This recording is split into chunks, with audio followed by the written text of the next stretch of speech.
munaasabadan ballaaran ay kasoo qayb galeen mas'uuliyiinta maamulka gobolka Togdheer iyo sidoo kale culimadiinta waaweyn ee gobolka Togdheer ayaa ahayd munaasabad ballaaran taas oo lagu soo gabagabeynayay tafsiirka Quraanka Kariimka oo muddo 2 sano iyo siyaada ka socday Masjidka Raxma ee magaalada Burco isla markaasina uu waday Sheekh Faysal Ali Faarax. munaasabadani ballaaran ee lagu soo xidhayay tafsiirka Quraanka Kariimka ugu horeyntii waxa la ka soo jeediyay Sheekh Faysal Ali Faarax oo ah sheekha tafsiirkaasi waday waxaana uu faahfaahin ka bixiyay tafsiirka Quraanka Kariimka isagoo halkaasi ka soo jeediyay ducooyin ugu ducaynaya bulshada qaybaheeda kala duwan. tafsiirkii u dambeeyay ee Masjidka Raxma ku dhameeyay wuxuu inoo bilaabmay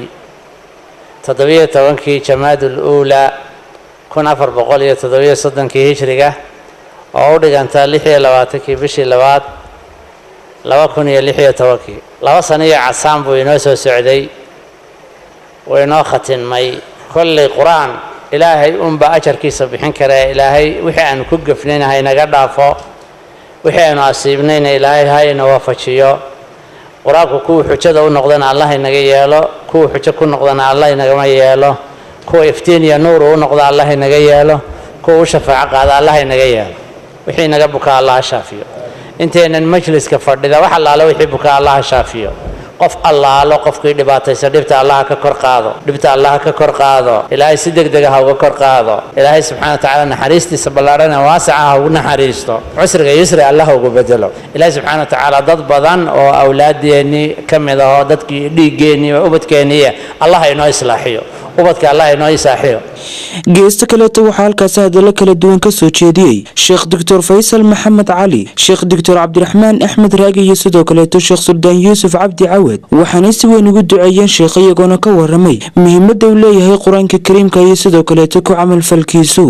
sheekha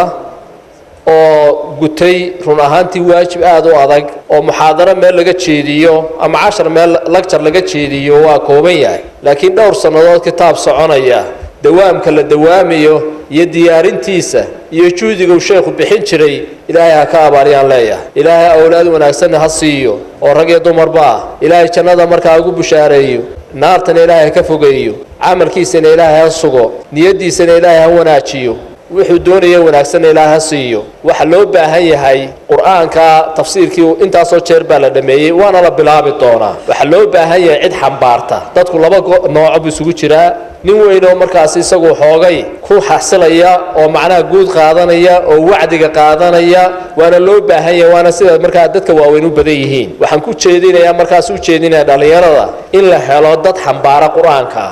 sheekhi labada sanadood iyo dheeraadka halkan fadhiyay ee kitaabka Ilaahay subhanahu wa ta'ala fasirayay Ilaahay subhanahu wa ta'ala juhdigaas khayrkiisa iyo ajarkiisa Ilaahay subhanahu wa ta'ala hasiyo Ilaahay amalkaas qiimaha badan ee amal la qabto uu qiimo badan ee Ilaahay waafajiyay Ilaahay subhanahu wa ta'ala ha ka aqbalo quraanka wala layaal shay sahlan maaha wa hadalkii Ilaahay subhanahu wa ta'ala uu ku hadlay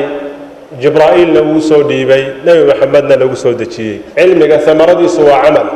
markaad habeen walba halka timaado xujooyinkii baad isku badisay waxaadan ogeyn baad baratay hadaad markaa ku amal fashana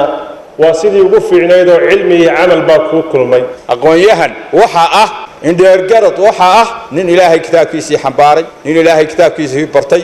ilaahay kitaabkiisa baraya khayrukum man ta'allama alqur'ana wa 'allamahu marka ilaahay subhanahu wa ta'ala quraanka ha inooga dhigo xujo ha inooga dhigo ilaahay waxaanu ka baryaynaa inuu inoo noqdo mid xujo oo inaga inoo marxaati fura oo inaga inoo dooda ilaahay waxaanu ka baryaynaa inaanu xujo inagu noqon oo ina dacweynin inaga ugu dambeyntii hadaladii halkaas laga soo jeedinayay waxa ka hadlay barasabka gobolka Togdheer Xamse Maxamed Cabdi iyo sidoo kale gudoomiyaha wasaaradda waxbarashada ee gobolka Togdheer waxaana kamid ahaa hadaladoodii sheekha aad buu inoogu duceeyay تعب بدن بينا قليي جهد بدن بينا قليي إسقى وحين مركه رجود دعينا إن إلهي ميزان كحسنات كوجدره أي إنه وجود دعينا جهد جافر بدن يدلك هاوين قليي وحكست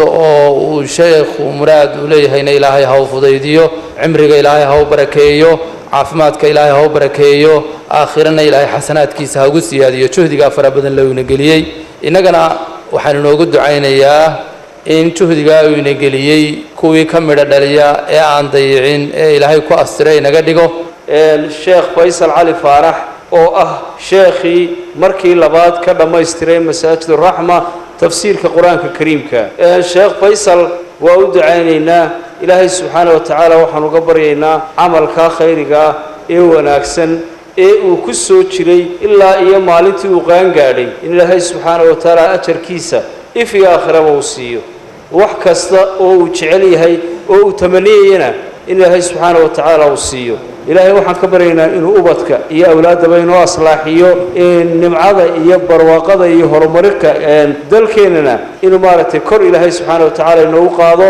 isku soo wada xooriyo tafsiirkan quraanka kariimka ee waday sheekh faysal cali faarax ayaa waxa uu socday muddo 2 sano waxaana si rasmi ah loo soo gabagabeeyey tafsiirkaasi Khalid Bakeele wararka muqbaahiyaha caalamiga ee Star TV Burco.